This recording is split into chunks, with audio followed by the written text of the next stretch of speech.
I finally got to see Tenet last night.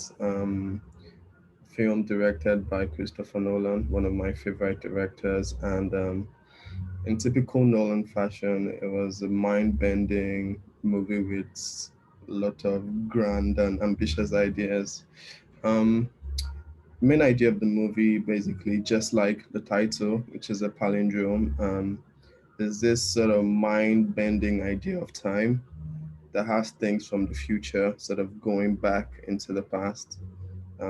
It's a time travel movie, but this time, instead of going back in time through a machine, this time the machine inverts you and that time flows backwards for you. I don't know if that makes sense. I mean, it's sort of an idea that's hard to grasp, but I think that does justice to what the main idea of the movie is in some way. The plot of the movie, a bit of a shallow explanation is, but sort of how I understood it is, and I understood it this way, and and it made the film enjoyable for me was that people from the future, because things are going bad for them in some way, climate change or whatever, find a way to communicate with the past, believing that if they can destroy the past, their future might be corrected in some way. So the people in the past send instructions make on how to make a machine to the antagonist. This machine is the machine that's supposed to make time flow backwards for you. And so this antagonist wants to destroy the world with it. But the protagonist says, nope, nope, not on my watch, and tries to save the world. Um, Visually, the movie is very ambitious. The car chases with the cars going forwards and some going backwards. There's this fight scene with the protagonist fighting an inverted man who is sort of unfighting. It was amazing. It's Nolan, it's what you come to expect.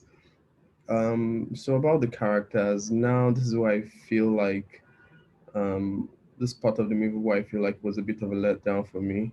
The fact that the characters had no backstory, and I don't even think John David's character had a name in the movie.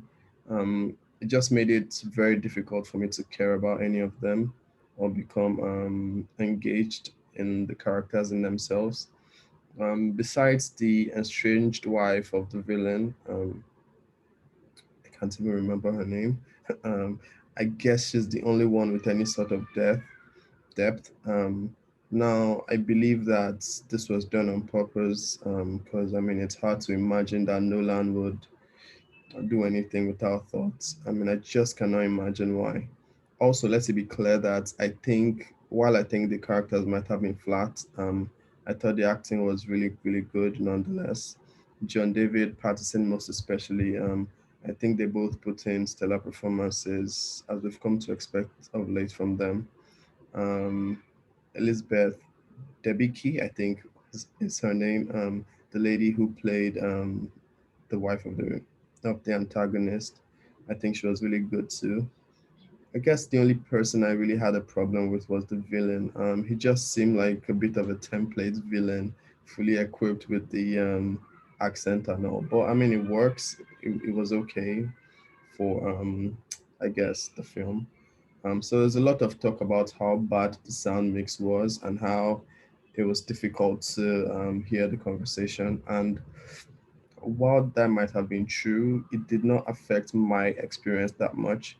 I guess it's probably because halfway through the movie, I sort of resigned myself to the fact that I was probably not going to understand every detail of the movie. So I wasn't paying too much attention into the intricate details. I just followed the movie with kind of shallow understanding or like a basic plot of what was going on and not trying to get really deep into every line of dialogue.